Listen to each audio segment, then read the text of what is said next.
sumamba, magpasalamat sa ating Panginoon. Tayo na kumanta, sumayaw sa saliw ng tugtugan, kay inang pagmasdarang nagkakaisa at sama-sama magkakapatid.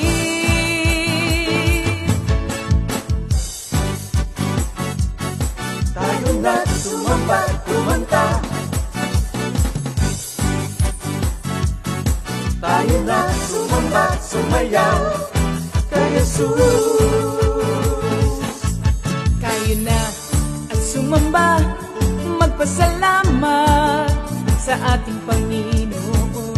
Tayo na kumanta, sumayaw sa saliw ng tugtugan, kay inang pagmasdarang nagkakaisa at sama-sama magkakapatid. Kay Jesus ang iyong problema. Magdasal, maghintay, magtiwala. Sa oras ng pangangailangan, si Jesus ang katugunan. Si Jesus ang ating Panginoon, kailanman di Kanya iiwan. Si Jesus ang ating Panginoon, kasama sa lahat ng oras. Papuri at pasasalamat tanging sa'yo, alay. Tanging sa'yo, alay.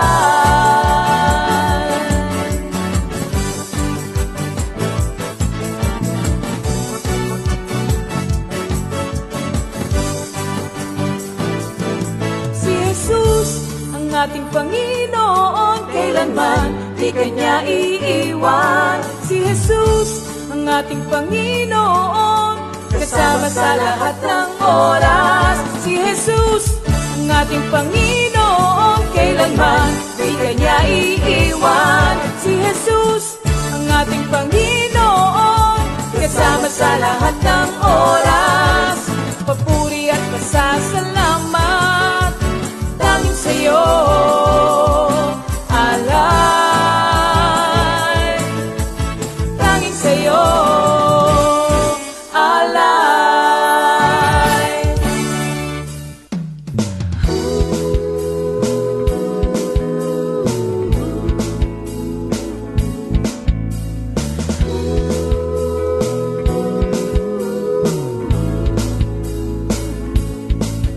Pinagpalang buhay ang kaloob ng Diyos sa lahat ng tao.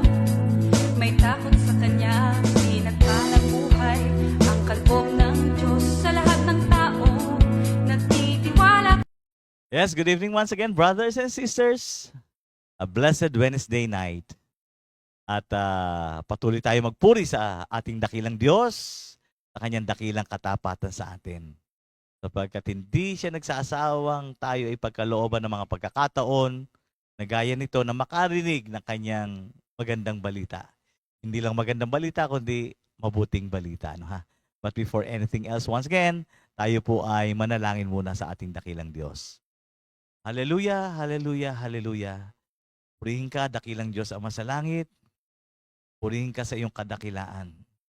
Maraming salamat muli, Panginoon, sa araw na ito na pinagkaloob mo, sa kalayaan na pinagkaloob mo, kalayaan na makarinig ng iyong magandang balita. At sa gabing ito, patuloy namin tinataas sa iyo ang lahat na gagamitin mo sa Bible study na ito, Panginoon. Mula sa aming technical, Panginoon, sa audio, video, at sa music ministry, the band and the song leaders. At higit sa lahat, sa aming kapatid na gagamitin mo sa pagpapahayag ng iyong salita. Lord, we ask for thy double portion of your anointing to be upon all of us, Father God, and may your name be glorified tonight. At itinataas ko rin po sa iyo ang aming mga kapatiran na nasa daan pa, nasa biyahe, pauwi sa kanilang mga tahanan. Lord, patuloy niyo po silang ingatan at makarating na maluwalhati sa mga tahanan nila at makahabol sila sa ating sa Bible study nito, Panginoon. So thank you, Father God. We give you the highest praise, the highest glory and honor. In Jesus' mighty name we pray. Amen. Okay. So, gaya ng dati, medyo Pasko pa naman mga kapatid, ano ha? Tayo mag-enjoy muna sa mga Christmas song pa, mga original song while waiting sa ating mga kapatiran na mag-log in sa ating uh, Bible study na ito. Na. Let's sit back and relax. Let's enjoy the music at sabayan din po natin. Merry Christmas po mga kapatid. Merry Christmas po, Comfy Family. Thank you Lord po.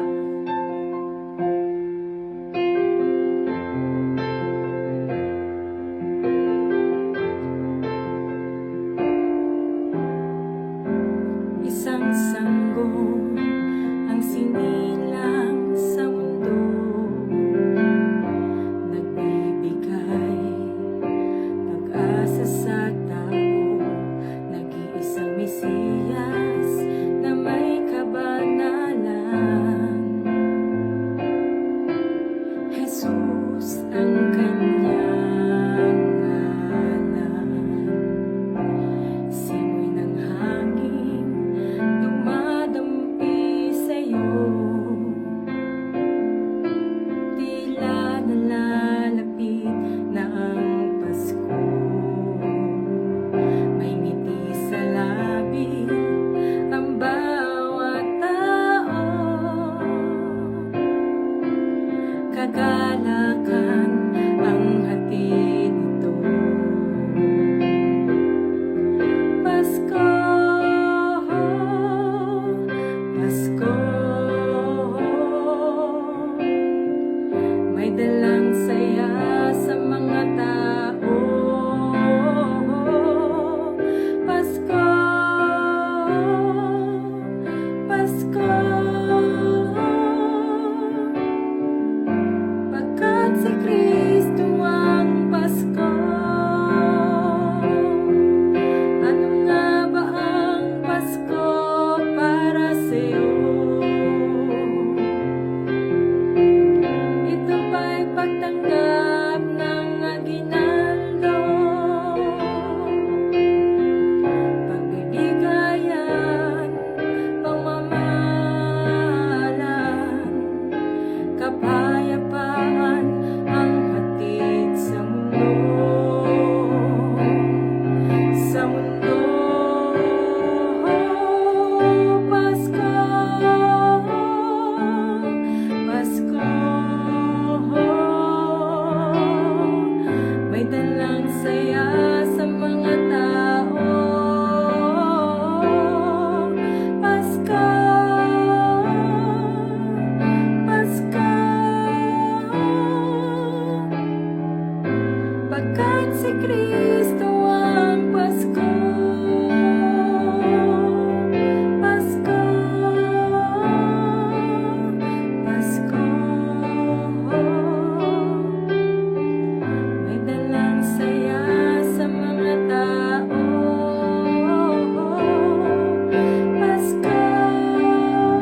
sa'yo.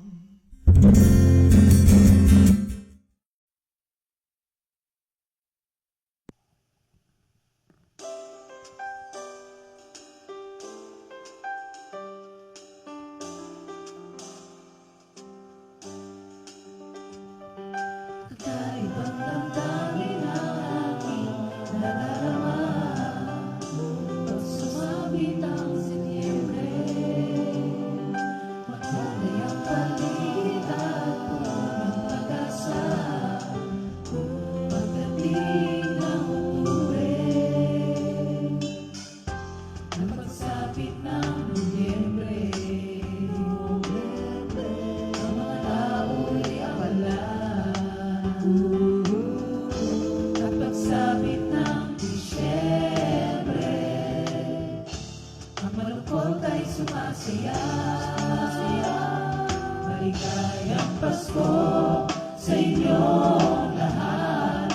Maligayang Pasko sa inyong lahat. Ano man ang iyong lahi, puti ka man o kay manggi, nagdiwang sa araw ng Pasko. Sa araw ng Pasko, hindi ko maikukupli kakalap ang hatid. Pag sumapit ang Disyembre, nagbibigay ng regalo ang ninang at ninong. Pagdating ang Kapaskuhan, ngunit ang tunay na regalo, buhay ang ibinigay. Si Jesus ang Panginoon, nag-iisang tagapagligtas. Maligayang Pasko sa inyong lahat. Maligayang Pasko sa inyong lahat.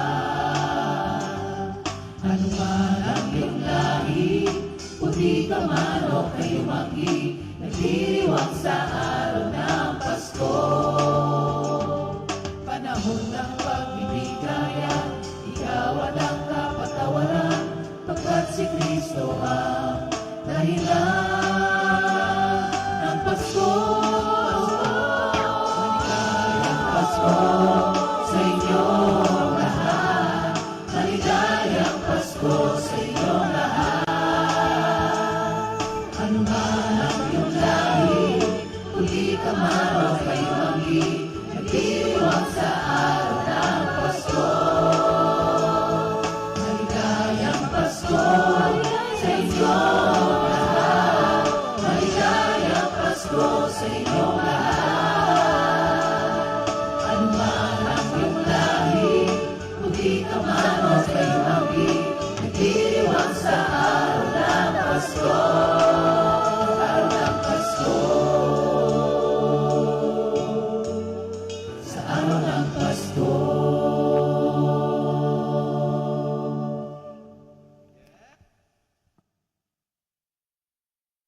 Okay, thank you Lord sa mga awitin at more songs to come yan. Thank you Lord, thank you Jesus. Ayan.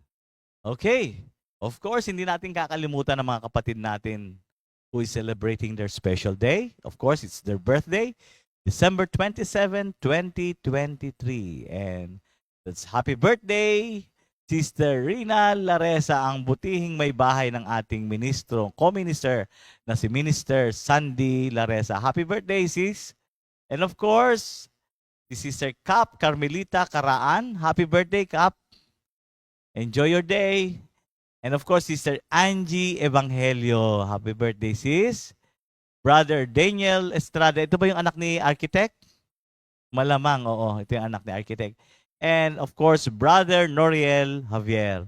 Mga kapatid, happy birthday and enjoy your day.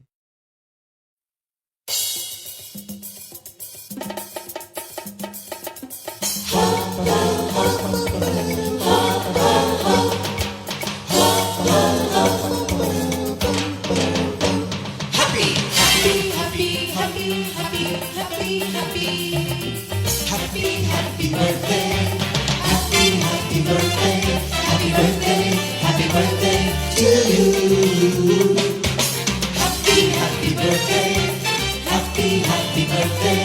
Happy birthday to you. Happy birthday! May the good Lord bless you, may the Lord's light shine upon you. Happy birthday to you. Happy birthday to you.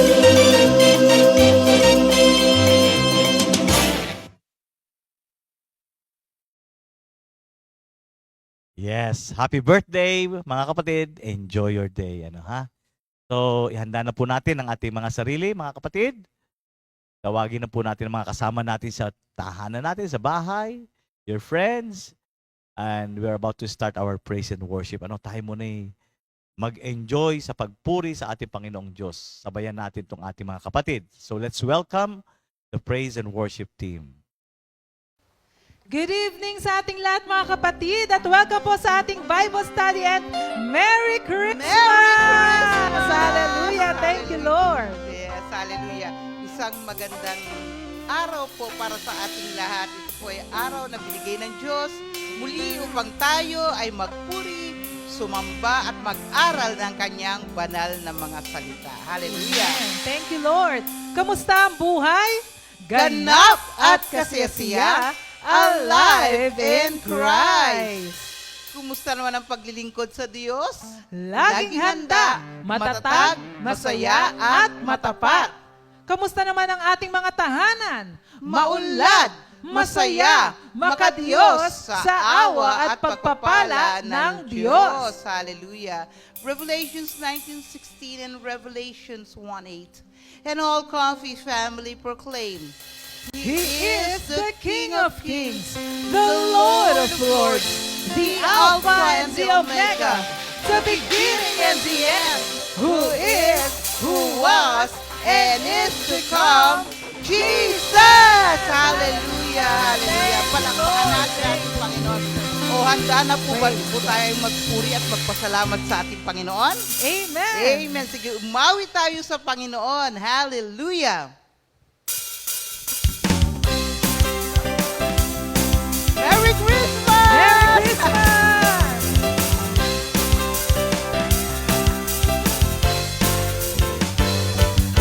Aking napapansin sa tuwing Pasko,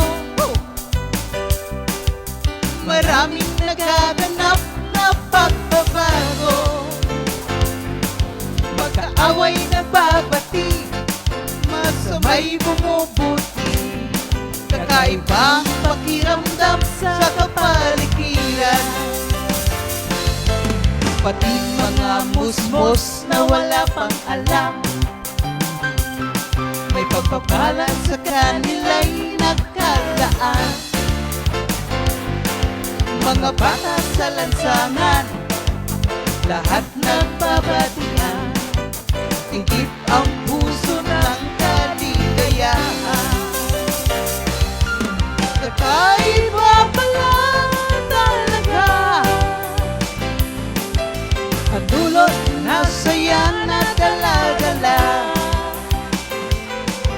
ng pagsilang ng nag-iisang Mesiyas. Kakaiba pala talaga ang dulot na saya na dala-dala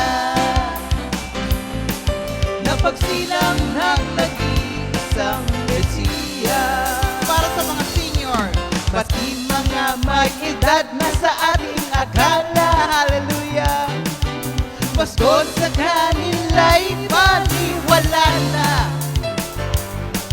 Di mo maipinta, nagalak ang dala ng pagdating ng buong pamilya.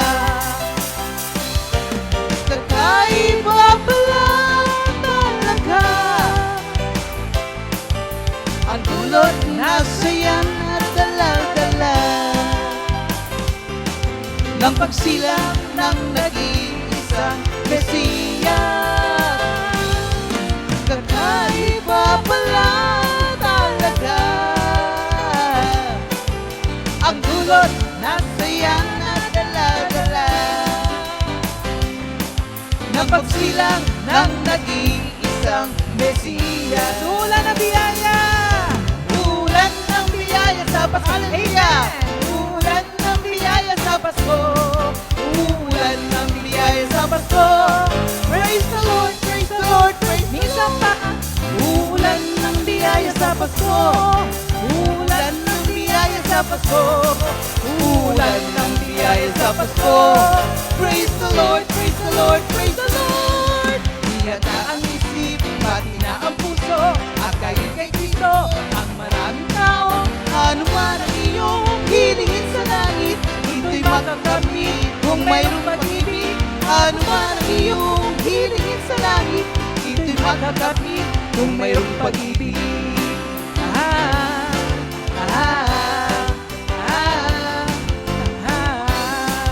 Ulan ng biyaya sa Pasko, amen. Ulan ng biyaya sa Pasko. Ulan ng biyaya sa Pasko. Praise the Lord, praise the Lord, praise the Lord. Ulan, ulan ng biyaya sa Pasko. Hallelujah. Ulan ng biyaya sa Pasko. Ulan ng biyaya sa Pasko. Praise the Lord, praise the Lord, praise the Lord. Ihanda ang isip, pati na ang puso. Akayin kay Kristo ang maraming tao.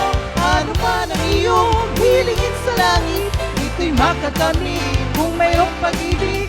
Ano man ang iyong hilingin sa langit, ito'y makakamit kung mayroong pag-ibig.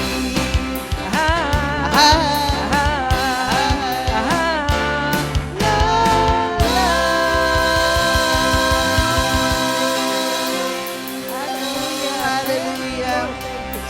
Hallelujah. Salamat Lord sa kagalakan na palagi mong inilalagay sa aming mga puso. Hindi lang pagkamalapit na ang Pasko, ngunit araw-araw ay nararamdaman ka namin sa aming mga puso. Hallelujah. Salamat Lord sa malamig na panahon, sapagkat malapit na po ang inyong pagdating. Hallelujah. Thank you, Jesus.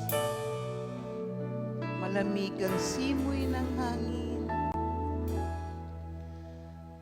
Malamig ang simoy ng hangin. Hallelujah. Maganda ang mga bituin.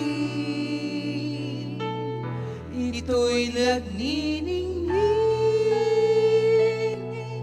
ito'y nagbabadya ng pag-ibig ng Diyos sa atin. Minsan pa, malamig ang simoy ng hangin. Maganda ang mga bituin. Ito'y nagniningning, Ito'y nagniningning, ito'y nagbabadya, ito'y nagbabadya ng pag-ibig ng Diyos sa atin. Pasalamatan natin siya. Pasalamatan, pasalamatan si Jesus. Pasalamatan natin si Jesus. Purihin ang Diyos. Purihin ang Diyos. Purihin ang Diyos. Purihin siya. Purihin ang Diyos. Purihin ang Diyos. Purihin ang Diyos. Purihin siya. Minsan pa malamig ang simoy. Malamig ang simoy ng hangin.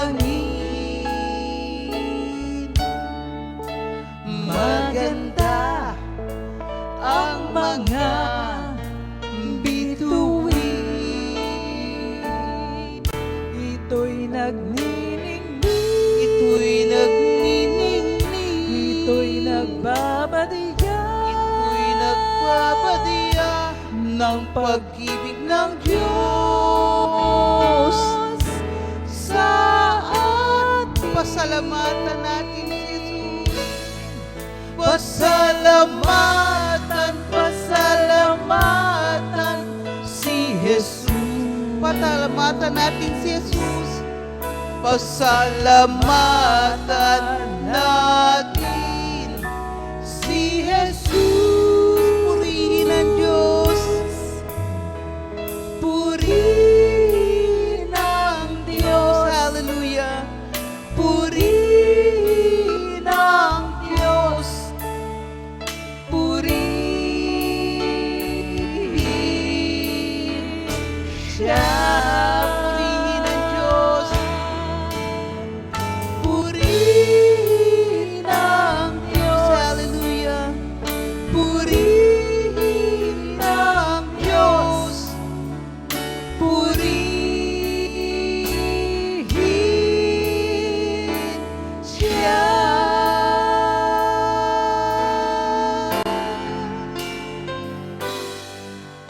Pupurihin kita, hallelujah, ng buong puso ko, ng buong lakas at kaluluwa ko.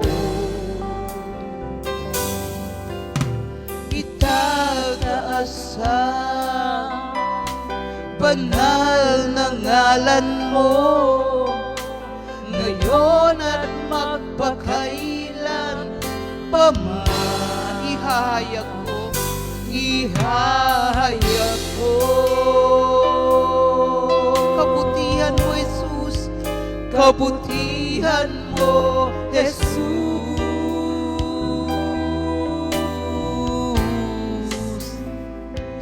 Ihahayag ko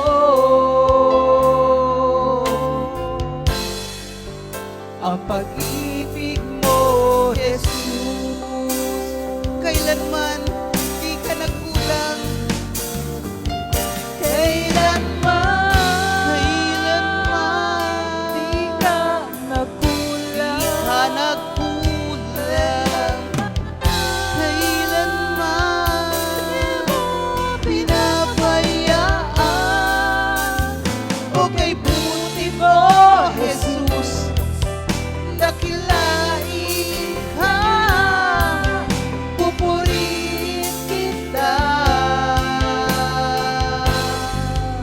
aking Panginoon.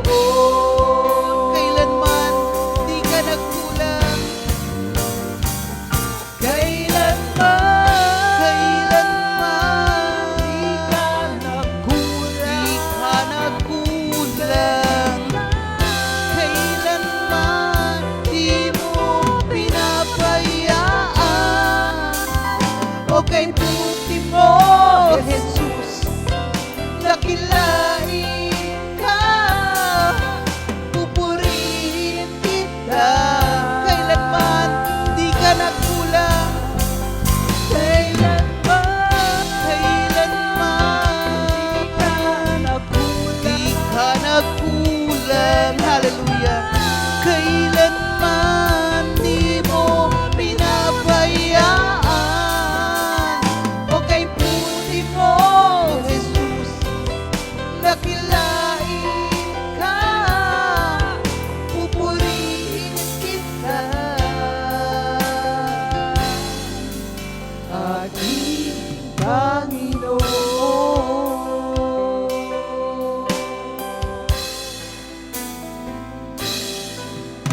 Pupurihin kita, pupurihin kita,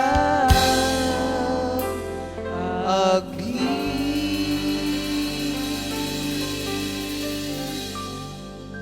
Panginoon.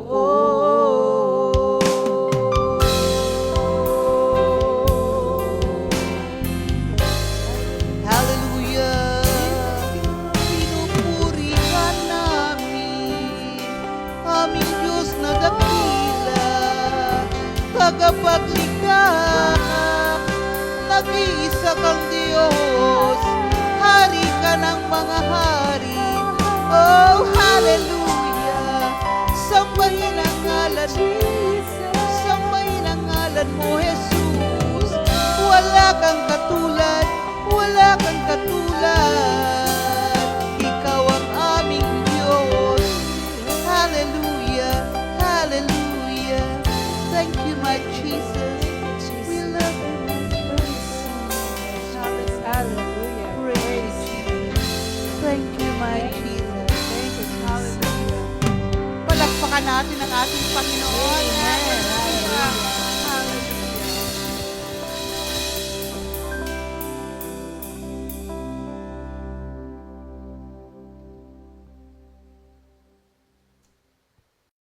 Okay, glory, hallelujah. Purihin ang ating Panginoong Diyos. Ano ha? Napakasarap talagang umawit at magpuri sa ating dakilang Diyos. Okay, gaya ng dati sa pagpapatuloy ng ating series about prayer in every Old Testament book of the Bible, inisa-isa natin ang Hebrew alphabet ayon sa pagkakasunod-sunod sa Psalms 119. Ano ha? Tayo po ay nasa verse 153 to 160. Sa letrang Resh. R-E-S-H. Resh. Kaya mga kapatid, i-welcome natin ang ating kapatid, my co-minister, Minister Ed Galletes. Ayan, praise God.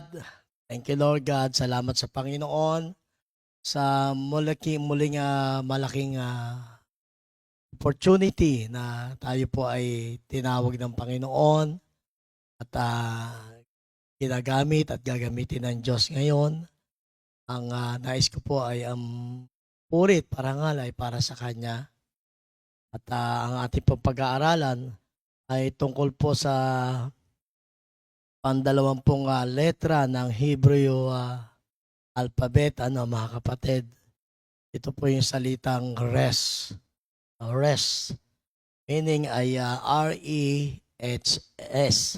O R-E-S-H, mga kapatid.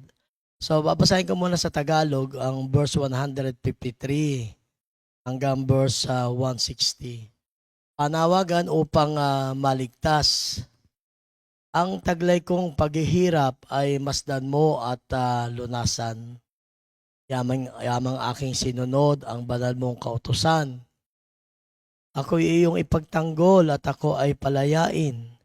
Yamang iyang pangakong binitiwan mo sa akin.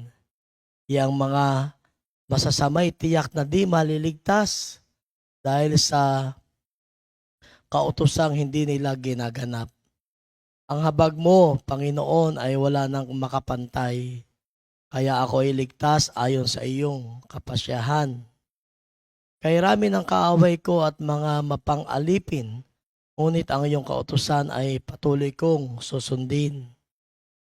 Nagdaramdam akong labis kapag aking namamasdan, yaong mga taong taksil na laban sa kautusan.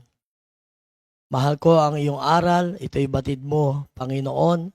Sang-ayon sa pag-ibig mo'y iligtas mo ako ngayon. Ang buod ng kautusan, salig sa katotohanan, ang lahat ng tuntunin mo'y pawang walang katapusan. Ito po yung pandalawampung letter about sa Hebrew alphabet. At tayo po muna ay manalangin. Ama namin Diyos, marami pong salamat sa oras na ito. Kami po lahat na mga nakikinig ay patuloy po pong i-bless. Kayo po ang magbigay ng karunungan sa akin, Lord, na yung anointing, O Lord God. Naamin ko po ang aking kawalan kung wala ka. Sa oras ito ay maging pagpapala po sa maraming tao na makakarinig na yung salita, Panginoon. Sa Psalm 119 verse 153. And Lord, we ask, O Lord God, wisdom and understanding, O Lord God. Gamitin mo po ako sa aking kawalan, O Lord God. At kayo po maparangalan sa pangalan ni Jesus.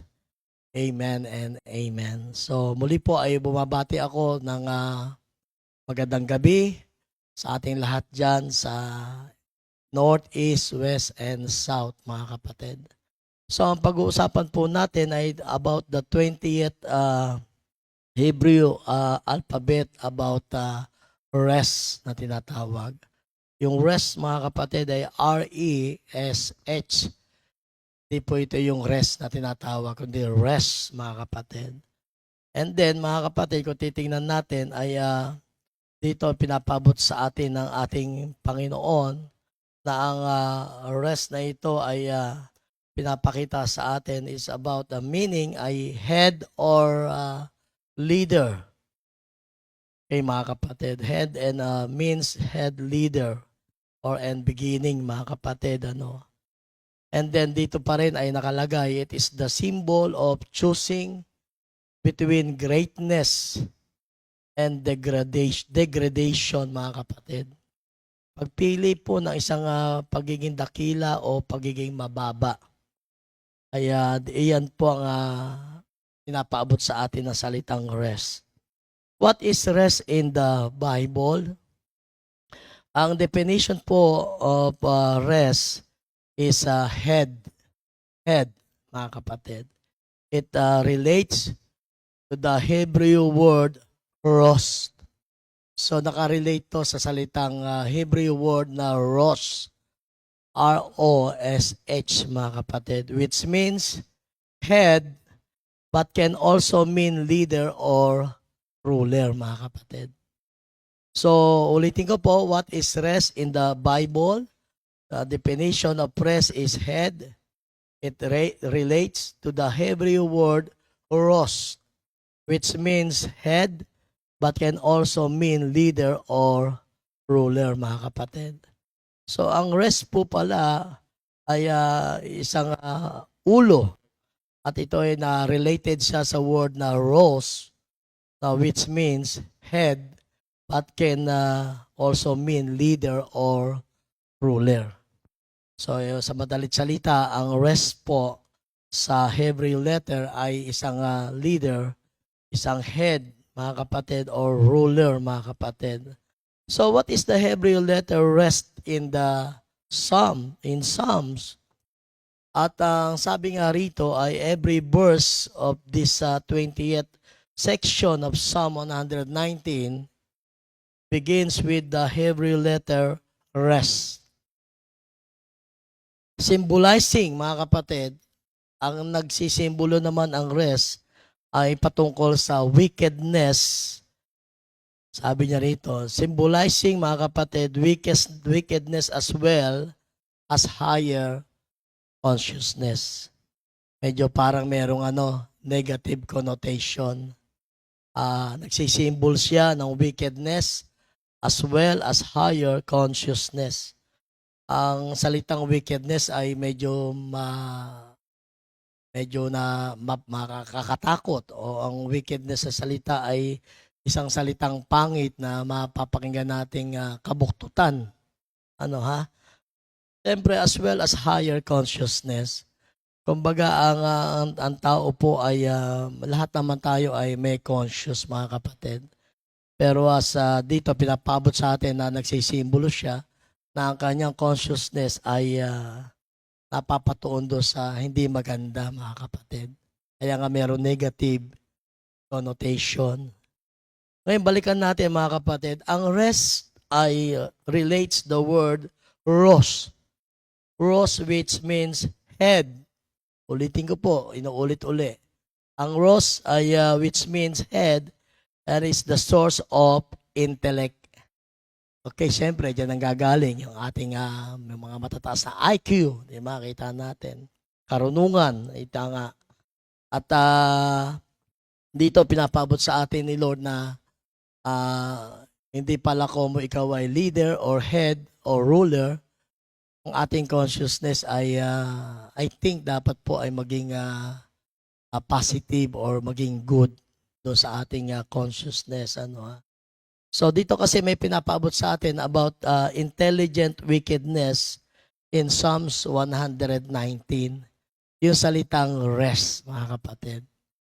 Ang ganda, no? Intelligent wickedness. Bakit kaya? Alam nyo, totoo niyan, pinag-aaralan ko po ito. Sabi ko, para yatang mahirap ibahagi Kasi biro mo sa ka nakakita ng pag-aaral, pagtuturo na intelligent wickedness. Ano ha? At yung salitang rest po ang pinapaabot dyan. So naalala ko mga kapatid, na bakit meron tinatawag yung intelligent wickedness. Ito yung taong mahusay, matalino, pero ginagamit niya sa kalokohan. Yun yung word na gusto kong gamitin para maintindihan po natin lahat. Po pwedeng ikaw ay napakatalino, mahusay, mataas ang iyong IQ, pero ang nakakalungkot ay nagagamit ang mga karunungang ito, mga kapatid, sa hindi wasto na pamumuhay. Siguro po para po magets natin ay sample po natin ni si Haring David. Bakit kaya? Dami pang isasample si David pa. No? Alam niyo kung bakit? Alam natin na si David, a man whose heart is after God. Pero kung titingnan natin, pag sinabi natin David, maalala mo na kagad si Bathsheba. You see? Pag naalala mo si Bathsheba, maalala mo si Uriah. At doon sa kalagayan nilang iyon, doon po ginamit ni David na panandalian yung kanyang pagiging head or ruler o isang pinuno na ginamit niya yung kanyang kaisipan at karunungan, kaalaman sa hindi wasto. Kuha po natin mga kapatid. Sa hindi wasto.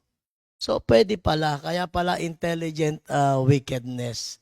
Pero nakakatuwa, si David po ay nakahingi ng tawad, Psalm 32, Psalms 51, verse 10, create in me a pure heart. At ang Diyos naman ay nagpatawad para sa kanya. So itong pag-aaral pong ito ay para po sa ating lahat na mga leaders, mga rulers, mga head, nakita natin mga kapatid, na ang karunungan kasi ay wisdom, it comes from the Lord mga kapatid. At gamitin natin yan for the glory of God. So ang Hebrew word letter rest means symbolizing, sabi nga, wickedness as well as higher consciousness. And then rest relates to the word ros, which means head and is the source of intellect. Yung pala pinagmumula ng karunungan. Ulitin ko po ang rest relates to the word ros, which means head and is the source of intellect. Kaya glory to God dyan mga kapatid, na salamat sa karunungan na binibigay ng Diyos para sa atin. Pero may paalala ang Diyos para sa ating lahat. So this meaning, fitted siya o fit siya with the section's content, nakapaloob mga kapatid sa content na yon, as it contrasts the righteous with the wicked. So bagamat nakapaloob doon sa content na yon mga kapatid, ito po ay may tinatawag na salungat o contrast. Ang contrast that the righteous with the wicked. Mga taong namumuhay na may katuwiran at ang mga taong namumuhay na may kalikuan or kasamaan. As we've seen repeatedly in the Psalm, the prayer for deliverance from affliction is coupled. Magkasama po ito mga kapatid, with confession. Ang nakita ko po sa Psalm 119 verse 153, ito yung tao na tinitingnan ng Diyos yung sincerity pagdating po sa kanyang paghingi ng tawad, sa kanyang paghingi na saklolo sa ating Panginoon Diyos. Yung po ang tinitingnan na ating Panginoon. So the prayer for deliverance from affliction is coupled with confession para po tayo makalaya. Mga sakit, anuman po mga affliction na nararanasan sa buhay natin, we need po a true confession mga kapatid. Alala ko si Haring David, di ba? Sabi niya, hanggat hindi ko pa pinapahayag ang aking kasalanan, hindi ko pa ipinagtatapat ang aking kasalanan, sa buong maghapon, ang kamay mo, O Diyos, ang aking nararamdaman, yung bigat ng kamay ng Diyos. Kaya nagpasya siya, mga kapatid, na ito ay i-confess, ihayag, isiwalat ang kanya mga nagawang mga pagsalangsang. At dahil doon, mga kapatid, hiningi niya ang Psalm 51 verse 10 na create in me, Lord, of pure heart. So siya ang may sabi noon. Kaya yung meaning ng pangalan niya ay a man whose heart is after God. Tingnan pa rin natin, mga kapatid, in verse 153. Ito ang sabi niya, mga kapatid. Look on my affliction and deliver me, for I do not forget your law. So, titingnan tayo, mga kapatid, Sinasabi niya na, tingnan mo yung aking nararanasan ngayon at ako'y palayain mo sapagkat hindi ko nalilimutan ang iyong batas, yung Word of God. Alam niyo, ang totoo niyan, ang salita ng Diyos palagi ay nasa sa atin. Walang problema doon. Lagi nasa sa atin ang Word of God, nakikinig tayo ng Word of God. Pero minsan tayo po ay natatalo tayo ng ating hilig, ng ating pita ng laman. Minsan po ay totoo, yun ang nagiging kalagayan natin. And then verse 154, and as we've seen, and as we've also seen before, the psalmist equates deliverance. Sabi niya rito, with life. So, titingnan natin ang Psalm 154. Ang sabi niya, ako iyong ipagtanggol at ako ay iyong palayain. Yamang iyan pangakong binitiwan mo sa akin. Wala naman, ang pangako ng Diyos, kapatid, ay hindi nababago. Pero minsan dumadating yung point na tayo ang nagiging dahilan na kung bakit tayo nagiging, nagkakaroon tayo ng affliction sa buhay or afflicted tayo sa lahat ng mga nararanasan natin sa ating buhay. Minsan tayo ang gumagawa noon. Pero ang Diyos, andyan pa rin palagi, mga kapatid. Sabi niya rito, verse 154, and as we've also seen before, kaya nga nakita natin dito yung the psalmist equates, ba?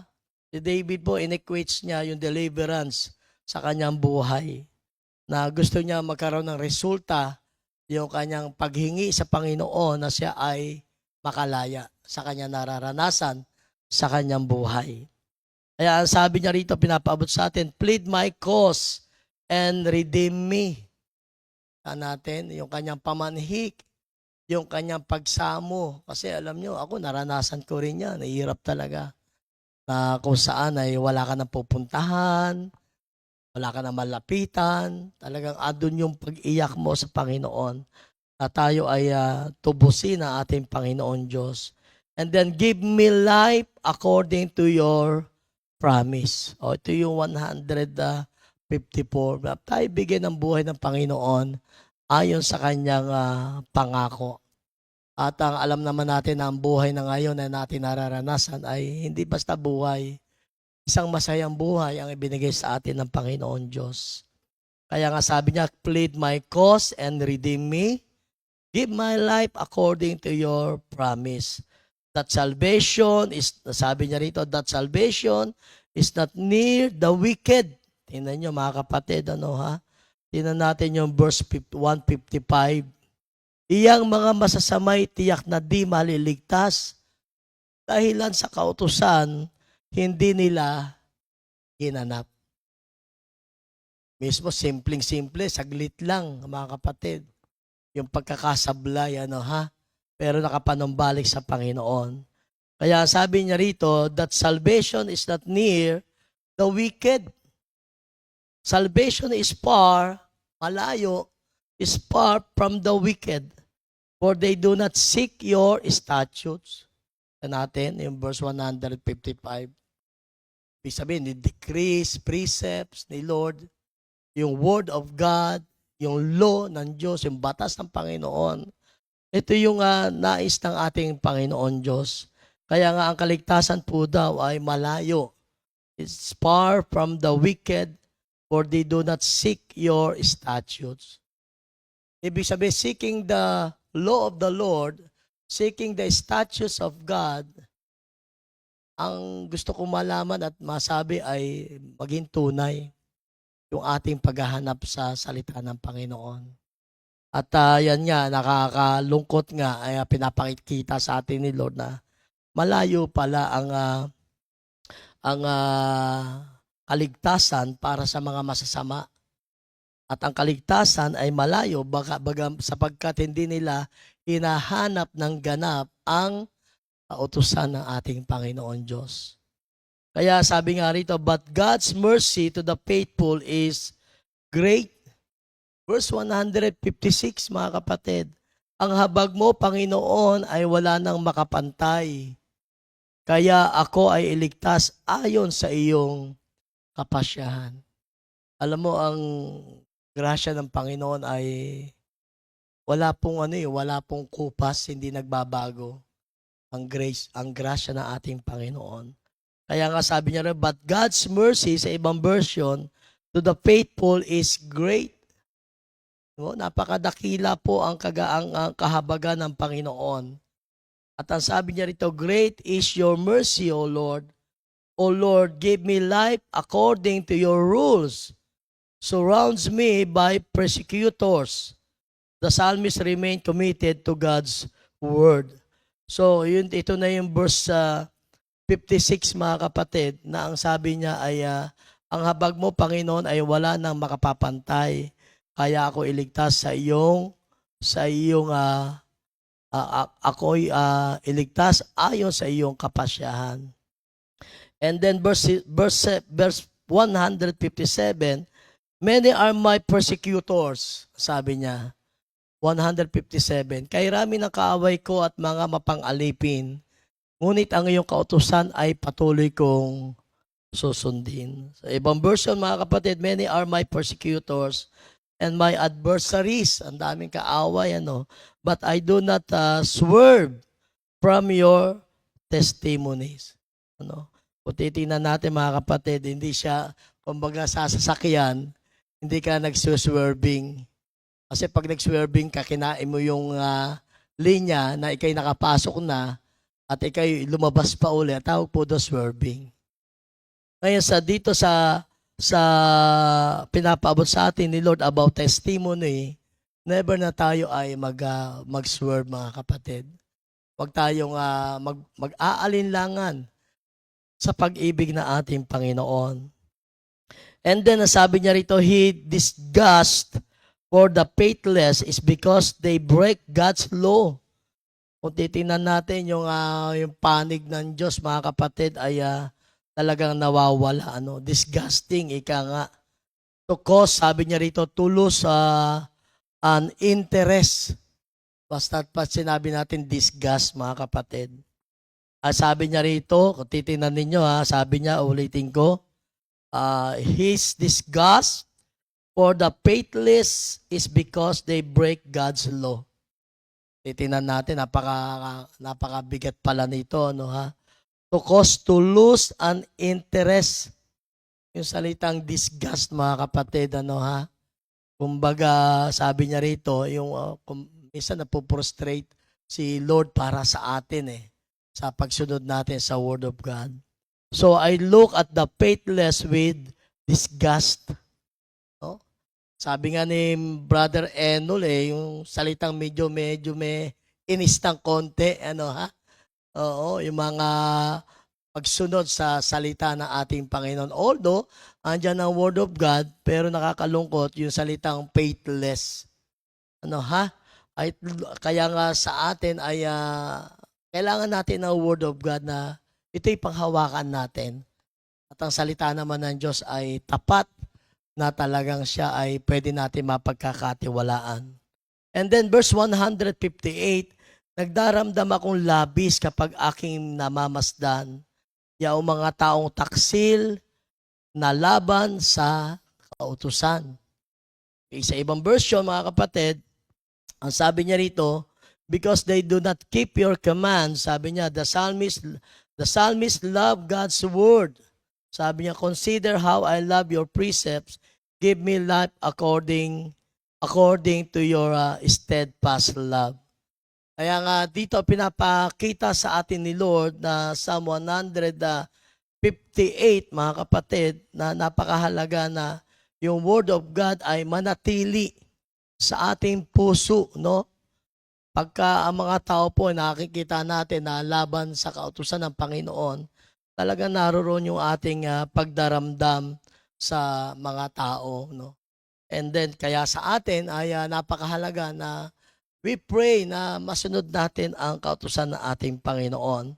And then 159, sabi niya rito ay mahal ko ang iyong aral. Ito'y batid mo, Panginoon. Kita natin, ano ha? So, ito'y batid mo, Panginoon. Sang-ayon sa pag-ibig mo'y iligtas mo ako ngayon. Kaya nga yung kanyang steadfast love, mga kapatid. Your steadfast love, mga kapatid, napakahalaga. So, believers love God and God loves believer. Kaya sabi niya rito, in His great love, He promises life-giving. Ang pangako ng Diyos sa kanyang pag-ibig at sa kanyang salita ay buhay, mga kapatid. Binibigay sa atin yung buhay na sinasabi niya, it is a life-giving deliverance from adversity, mga kapatid. No? O tayo palalayain ng ating Panginoon. Ano man yung mga hirap na nararanasan natin ngayon. Deliverance from adversity now, sabi niya rito, and perfect life for eternity, mga kapatid. So, totoo yun na talunan na ang ating lumang pagkatao. Tayo ngayon ay may bagong buhay na sa ating Panginoon Diyos. Kaya nga, God's promises are true. Mga kapatid, ano ha? Ang pangako ng Diyos ay totoo, mga kapatid. Kaya yung Psalm 119, verse 160, ang buod, ito na, buod na. Kumbaga, ito na yung ano ba tawag dito? Some of your word is truth, totality. Ano ha? Totality. Verse 160. Ang buod ng kautusay salig sa katotohanan. Ang lahat ng tuntunin mo'y pawang walang katapusan. So the totality, mga kapatid, the word ni Lord ay number one is truth. Totoo ang word of God. Katotohanan, mga kapatid, at pwede nating panghawakan. So God's promises are true. And then the sum of your word is truth, and every one of your righteous rules endure forever. So ibig sabihin talagang mananatili, ano ha? Sa Tagalog, ang lahat ng tuntunin mo'y pawang walang katapusan ang mga tao na nangahawak sa salita ng ating Panginoon Diyos. Verse 100, verse 160, 119 verse 160. And then now, mga kapatid, basahin pa natin, meron pa pong nauli. So the whole of Scripture comprises truth. Kumbaga, sinusun niya itong word na ito'y isang katotohanan. So the whole Scripture, ang buong verses o chapter sa Bible, kinomprise niya na ito ay isang truth. We should not pick and choose verses. Hindi po natin po pwedeng piliin lang kung ano yung gusto natin. Sabi niya rito, we should not pick and choose verses to suit our particular whims. Yung ating mga gusto. Kasi madalas, mga kapatid, pagka tayo ay meron na babasang scripture na correction, discipline, para minsan di natin matanggap eh. Hindi ako to. Tawag po doon, alam nyo kung ano, mayabang. Nakabasa ka na magpakumbaba. Para sa atin yun. Huwag po na natin ibibigay sa iba. Pag tayo po ay nagbabasa ng Bible, personally, ang Diyos nangungusap sa atin. Sabi niya, mapalad ang mga mapagpakumbaba. O, tayo yun. Ako muna. Diba? At sabi nga, kinapupuotan at kinamumuhian ng Diyos ang mga hambog. Halimbawa, makabasa ka ng ganun. Tayo muna yun, kapatid. Kasi may mga tao po na bigay na, pero parang ano tawag doon, Brother Enol, na may binanggit ka sa akin nitong nakaraan na hindi matanggap yung kanyang, kung ano siya. Brother, napansin mo yung binahagi ko sa'yo dati. Sabi ko nga, itong taon to, gustong-gustong tulungan pero parang ayaw magpatulong. Di ba? Dinideny natin eh. Ang tawag doon pala denial. The word denial, alam mo nang dapat na, di pa natin ginagawa. Bakit kaya ang tawag doon, pride pa rin. Totoo yun, baka mapahamak tayo kapatid. Kailangan na natin ang tulong ng bawat isa. So the whole of Scripture comprises truth. We should not pick and choose verses to suit our particular whims.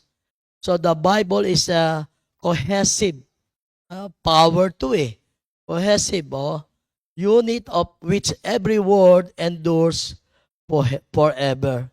Cohesive ang cohesive.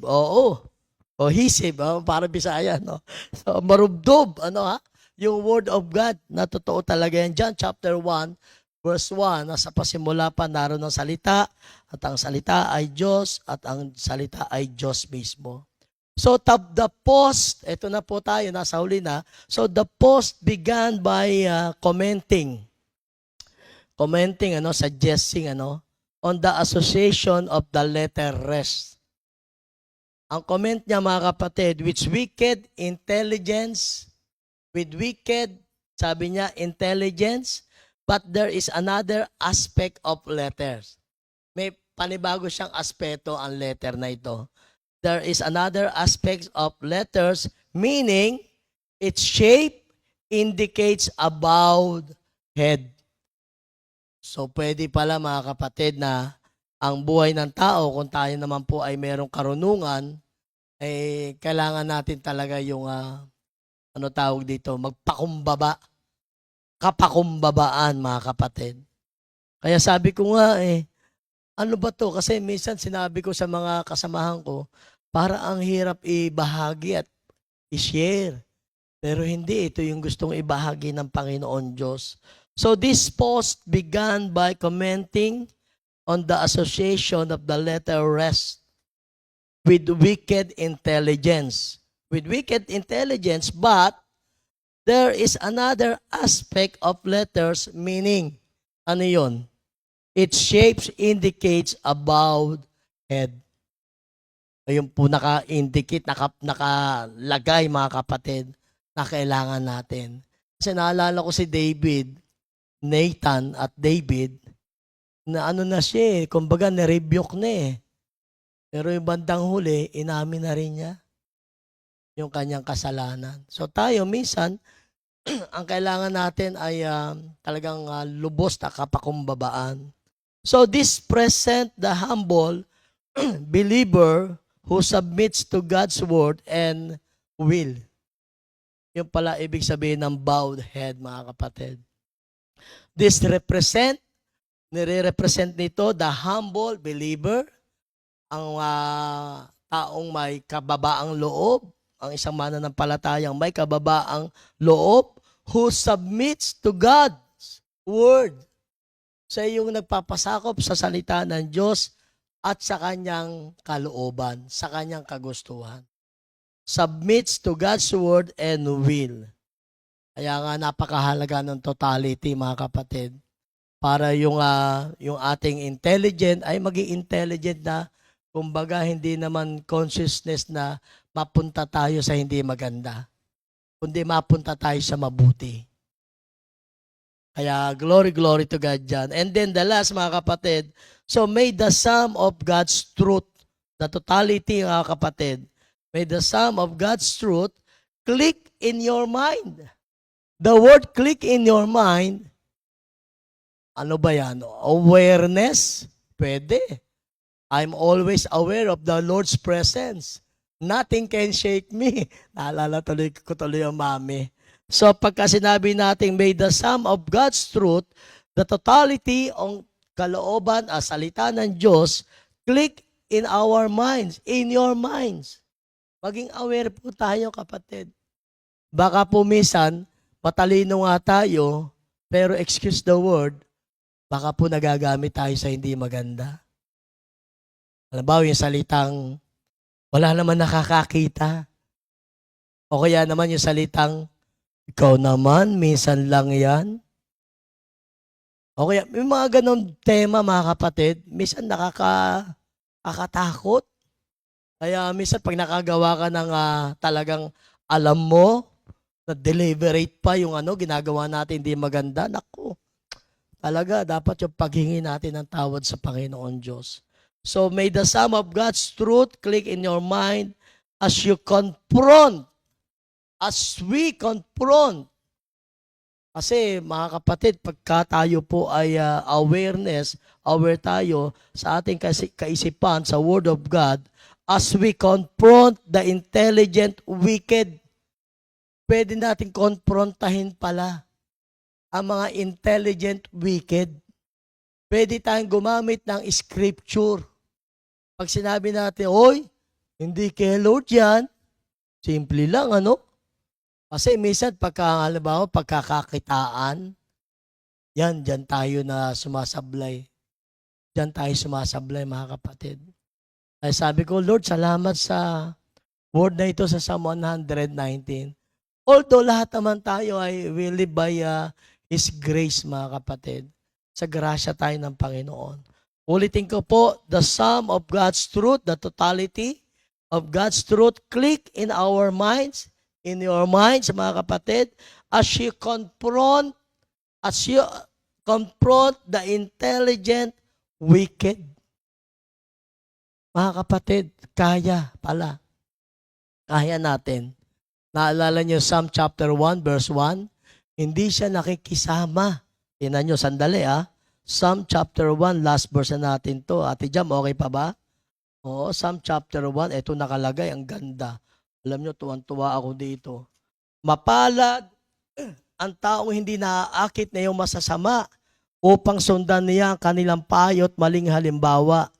Hindi sumasama ang sinamang ang laging adhikay pagtawanan lamang at hamak-hamakin ng Diyos na dakila. Nagagalak siyang laging magsaliksik ng banal na aral at ang utos ni Yahweh siyang binubulay sa gabi at araw. So hindi siya sumasama sa mga tao ang laging adhikay pagtawanan lamang, libak-libakin ang Panginoon Diyos. Hindi siya sumasama. Kasi aware siya doon sa truth about the Word of God. Alam niya yung salita ng Diyos. Kaya yung awareness natin, awareness ng bawat isa sa atin na nakikinig ngayon, let us click our mind or in your mind as you confront the intelligent wicked. Why, mga kapatid? Ang wickedness kasi, mga kapatid, ang demonyo, it is a wrecking havoc. Tama ba ko yung term ko? Havoc, wrecking havoc in your life. Ang havoc, mga kapatid, ay kumbaga gagamitin ko isang salitang tornado. Ang tornado, mga kapatid, wala dito sa atin. Pero sa ibang bansa meron. Pag yan ay dumaan, mga kapatid, wala halos matira.